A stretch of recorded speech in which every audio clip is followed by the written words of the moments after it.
इस वीडियो में आपको बताने वाले हैं सामान्य विज्ञान के महत्वपूर्ण प्रश्न जो हर एक परीक्षा में पूछे जाते हैं। आपके सामने पहला प्रश्न है, प्रकाश की गति कितनी होती है? सही जवाब होगा 3 × 10⁸ मीटर प्रति सेकेंड। ये आपका बी ऑप्शन सही हो जाएगा। अगला सवाल आप सभी के सामने है, दाब अर्थात प्रेशर का एसआई मात्रक क्या है? पहला ऑप्शन यहाँ पर आपको न्यूटन देखने को मिलता है। हालांकि न्यूटन जो है बल का मात्रक होता है, इसलिए यहाँ पर हम पहले ऑप्शन को गलत मारेंगे। बी ऑप्शन है पास्कल, तो ये आपका सही हो जाएगा क्योंकि दाब बराबर होता है बल अपान क्षेत्रफल। तो पास्कल जो है साथियों, ये दाब का एसआई मात्रक है। ये आपका बी ऑप्शन सही हो जाएगा। सी ऑप्शन है जूल, तो जूल जो होता है ऊर्जा का मात्रक होता है, तो ये भी आपका गलत है। डी ऑप्शन वाट दिया गया है, तो वाट जो होता है शक्ति का मात्रक होता है। तो सब कुछ मैं आपको क्रम वाइज बताते चल रहा हूं, आप वीडियो को कंप्लीट देखिएगा। ऐसा क्वेश्चन आपको हर एक परीक्षा में देखने को मिलता है। ऑप्शन बी आपका करेक्ट आंसर हो जाएगा। आगे देखिए, ये क्वेश्चन आपका रासायनिक से है, जो कि केमिस्ट्री से क्वेश्चन पूछा जा रहा है, जिसमें पूछा जा रहा है कि पानी का रासायनिक सूत्र क्या है? सबको मालूम है H2O आपका होता है H2O, जो कि यहाँ पर आपको बी ऑप्शन देखने को मिलता है, ये पानी का सूत्र होता है। अब यहाँ पर ए ऑप्शन दिया गया CO2, तो ये आपका कार्बन डाइऑक्साइड है। इसके बाद यहाँ पर O2 दिया गया है, तो ऑक्सीजन गैस का है, और यहाँ पर NaCl दिया गया है, तो खाने का नमक का है। ये ध्यान रखिएगा। तो इसमें जो हमारा सही होगा वो ऑप्शन बी सही होगा, H2O। ये पानी का रासायनिक सूत्र है।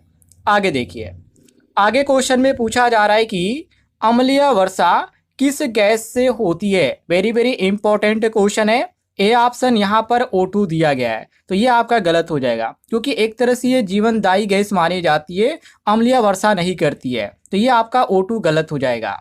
बी ऑप्शन CO2 दिया गया है, तो ग्रीन हाउस गैस है ये, तो ये अम्लीय वर्षा में क्या होती है, कम भूमिका ये निभाती है। लेकिन जो SO2 होता है, जो यहाँ पर सी ऑप्शन दिया गया है, ये आपका सही हो जाएगा क्योंकि पानी से ये मिलकर H2SO4 बनाती है। तो इसी कारण हम यहाँ पे सी ऑप्शन सही मारेंगे क्योंकि ये जो है अम्लीय वर्षा यहाँ पर होती है, इसके कारण ध्यान रखिएगा। सी ऑप्शन आपका सही हो जाएगा। और यहाँ पर डी ऑप्शन N2 दिया गया है, तो ये निष्क्रिय गैस है, इसका कोई भी प्रभाव नहीं पड़ता है। क्लियर हो गया?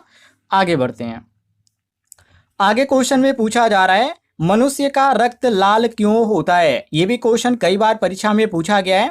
ए ऑप्शन यहाँ पर दिया गया क्लोरोफिल के कारण, तो ये हरे पौधे जो होते हैं ये क्लोरोफिल के कारण होते हैं, मनुष्य के रक्त से इसका कोई भी संबंध नहीं है, तो ये हमारा पहला ऑप्शन गलत हो जाएगा। बी ऑप्शन है हीमोग्लोबिन के कारण, तो ये आपका बी ऑप्शन सही हो जाएगा क्योंकि इसमें आयरन होता है जो रक्त को लाल करता है, इसी कारण हम यहाँ पे बी ऑप्शन सही मारेंगे। सी ऑप्शन दिया गया प्रोटीन के कारण, तो ये आपका गलत हो जाएगा क्योंकि ऊर्जा ये देता है प्रोटीन, लेकिन रंग से इसका कोई भी संबंध नहीं होता है, ये ध्यान रखिएगा, इसी कारण हम इसको गलत मारेंगे। और डी ऑप्शन दिया गया श्वेत रंग कोशिका के कारण, तो ये भी गलत है क्योंकि रोग एक तरह से देखा जाए तो प्रतिरोधक ये काम करती है, इससे कलर से कोई भी मतलब नहीं होता है, तो ये भी आपका गलत हो जाएगा। सही ऑप्शन होगा केवल ऑप्शन बी, क्वेश्चन के अनुसार करेक्ट आंसर। आगे बढ़ते हैं। अगले क्वेश्चन में पूछा जा रहा है कि मलेरिया किससे फैलता है? ये भी क्वेश्चन आपका इंपॉर्टेंट है। पहला ऑप्शन दिया गया वायरस, तो वायरस जो होता है इससे आपको डेंगू देखने को मिलेगा, फ्लू होगा, ऐसी आपको बीमारियां देखने को मिलेगी। लेकिन मलेरिया जो होता है ये वायरस के कारण नहीं होता है, ये आपका पहला ऑप्शन गलत है। और बी ऑप्शन यहाँ पे बैक्टीरिया दिया गया है, तो ये भी आपका गलत है क्योंकि बैक्टीरिया जो होता है इससे जो होता है 6 रोग होता है, जैसे टीबी हो गया, हैजा हो गया, ऐसे आपको रोग देखने को मिलते हैं बैक्टीरिया से, तो ये भी आपका गलत हो जाएगा क्योंकि क्वेश्चन में हमसे मलेरिया के बारे में पूछा जा रहा है, तो इसी कारण इसको भी हम गलत मारेंगे। और सी ऑप्शन दिया गया है प्रोटोजोआ, तो ये आपका सी ऑप्शन सही हो जाएगा क्योंकि मलेरिया हो गया और एक और होता है जिसको हम प्लाज्मोडियम बोलते हैं, इससे आपका होता है, तो ये आपका सही हो जाएगा प्रोटोजोआ। और ये आपका डी ऑप्शन दिया गया फंगस, तो फंगस जो होता है इसके कारण दाद होता है, खुजली होता है, ऐसी बीमारी आपको देखने को मिलती है, तो फंगस भी यहाँ पर हमारा क्वेश्चन के अनुसार गलत हो जाएगा। सही ऑप्शन होगा केवल ऑप्शन सी प्रोटोजोआ। क्लियर है? आगे देखते हैं। आगे क्वेश्चन में पूछा जा रहा है पृथ्वी पर गुरुत्व त्वरण जी का मान कितना होता है? वेरी वेरी इंपॉर्टेंट क्वेश्चन है और काफी इजी भी क्वेश्चन है। ऐसे क्वेश्चन शायद आप पढ़े होंगे तो आपको 7 या 8 में भी देखने को मिलेगा। इससे क्वेश्चन भी पूछे जाते हैं। तो देखिए इसका जो मान होता है 9.8 मीटर प्रति सेकेंड स्क्वायर, जो कि यहाँ पर आपको देखने को मिलता है ऑप्शन बी में। बाकी और भी यहाँ पे दिए गए लेकिन ये सही नहीं दिए गए, इसी कारण सभी ऑप्शनों को भूल जाइए। केवल आपका सही होगा option B, correct answer. Clear हो गया? आगे देखते हैं। आगे क्वेश्चन में पूछा जा रहा है कि विद्युत धारा का मात्रक क्या है? विद्युत धारा का मात्रक क्या होता है? देखिए विद्युत धारा का मात्रक जो होता है एम्पियर होता है। बाकी यहाँ पर वोल्ट दिया गया है तो ये विभवांतर का मात्रक होता है। वाट दिया गया है तो ये शक्ति का मात्रक होता है। ओम दिया गया यहाँ पे तो ये प्रतिरोध का मात्रक है। तो हमारा जो सही होगा वो क्वेश्चन के अनुसार ऑप्शन सी होगा, एम्पियर। नोट कर लीजिएगा, ऐसे क्वेश्चन बार बार पूछे जाते हैं। आगे देखते हैं।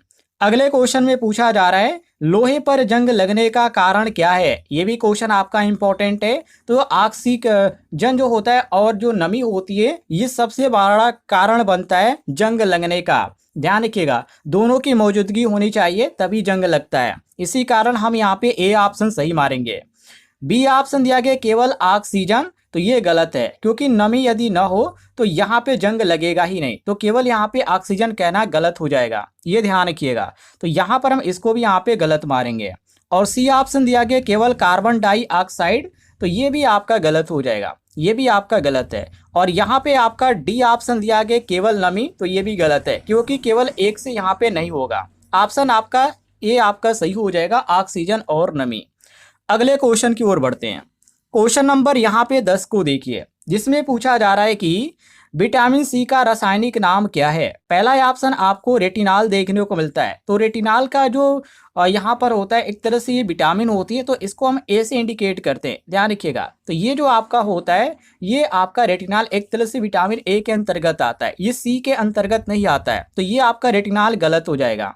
और बी ऑप्शन दिया गया एस्कॉर्बिक अम्ल, तो ये आपका बिल्कुल सही है क्योंकि विटामिन जो सी है इसी का रासायनिक जो नाम है उसको बोला जाता है एस्कॉर्बिक अम्ल, ध्यान रखिएगा। तो ये आपका बी ऑप्शन सही हो जाएगा। और यहाँ पे दिया गया है कैल्सीफेरॉल, ये आपका गलत है क्योंकि ये विटामिन डी होता है उसका रासायनिक नाम है। और यहाँ पे दिया गया है साइनोकोबालामिन, तो ये भी आपका गलत है क्योंकि ये विटामिन बी12 का रासायनिक नाम है, ये नोट कर लीजिएगा। तो यहाँ पे जो हमारा क्वेश्चन के अनुसार सही होगा वो ऑप्शन बी होगा, एस्कॉर्बिक अम्ल। क्लियर हो गया? आगे देखते हैं। अगले क्वेश्चन में पूछा जा रहा है कि मनुष्य के शरीर में रक्त शुद्ध करने वाला अंग कौन सा है? वेरी वेरी इंपॉर्टेंट क्वेश्चन है। पहला ऑप्शन यहाँ पे हृदय देखने को मिलता है, जो बिल्कुल गलत है क्योंकि हृदय जो होता है रक्त पंप करता है। तो इसी कारण ये जो है रक्त जो होता है शुद्ध करने का अंग नहीं माना जाता है, केवल पंपिंग में ये काम करता है। तो ये आपका पहला ऑप्शन ही गलत हो जाएगा। बी ऑप्शन यकृत दिया गया है, तो ये भी आपका गलत है क्योंकि ये पित्त रस बनाता है। और यहाँ पे सी ऑप्शन गुर्दा दिया गया है, तो ये आपका बिल्कुल सही है क्योंकि रक्त को फिल्टर जो करने का काम करता है वो गुर्दा ही करता है। और ये आपका डी ऑप्शन फेफड़े दिया गया है, तो गैसों का आदान प्रदान जो होता है वो फेफड़ों के द्वारा होता है। तो हमारा क्वेश्चन में क्या पूछा जा रहा है, मनुष्य के शरीर में रक्त शुद्ध करने वाला अंग कौन सा है? तो उसको हृदय बोला जाता है। सी ऑप्शन आपका सही हो जाएगा। यदि आपको जानकारी पसंद आ रही होगी तो वीडियो पर लाइक कीजिएगा, चैनल पे नए होंगे तो चैनल को भी सब्सक्राइब कीजिएगा। इस तरह के क्वेश्चन आपको इस चैनल के माध्यम से बताए जाते हैं जो हर एक परीक्षा के लिए महत्वपूर्ण है। आगे बढ़ते हैं। अगले क्वेश्चन में पूछा जा रहा है कि पेनिसिलिन किसने खोजी थी? उस वैज्ञानिक का आपको नाम बताना है। जैसे यहाँ पे आइजैक न्यूटन दिया गया है, तो आइजैक न्यूटन के बारे में आप सभी को मालूम है, गति और जो गुरुत्वाकर्षण का जो नियम है उसकी खोज इन्होंने की थी, आइजैक न्यूटन ने। तो ये तो हमारा पहला ही ऑप्शन गलत हो जाएगा। और यहाँ पे दिया गया अलेक्जेंडर फ्लेमिंग, ये आपका बिल्कुल सही है। और ये किस सन में इन्होंने किया था? तो 1928 में किया था पेनिसिलिन की खोज। नोट कर लीजिएगा, कभी कभी ये आपका एग्जाम में पूछ दिया जाता है। काफी इजी क्वेश्चन है लेकिन सबको याद नहीं रहता है, इसलिए आप इसको रट लीजिएगा या कहीं लिखना होगा तो लिख लीजिएगा। आगे यहाँ पे सी ऑप्शन दिया गया चार्ल्स डार्विन। तो चार्ल्स डार्विन जो है एक तरह से विकासवाद के सिद्धांत के इन्होंने यहाँ पे खोज की थी, तो यहाँ पे ये अलग चीज है। और यहाँ पे ग्रेगर मेंडल दिया गया है, तो आनुवंशिकी के जो जनक माने जाते हैं वो मेंडल माने जाते हैं, ध्यान रखिएगा, जिनका पूरा नाम है ग्रेगर मेंडल। ये आपका डी ऑप्शन अलग चीज़ है और यहाँ पे चार्ल्स डार्विन अलग चीज़ है। जो हमारा क्वेश्चन के अनुसार सही होगा वो ऑप्शन बी सही होगा। क्लियर है साथियों, बी ऑप्शन आपका सही हो जाएगा। यदि आप इन सभी क्वेश्चनों का पीडीएफ प्राप्त करना चाहते हैं तो पीडीएफ आप हमारे व्हाट्सएप ग्रुप में ज्वाइन हो सकते हैं, जिसका लिंक आपको डिस्क्रिप्शन बॉक्स में मिल जाएगा।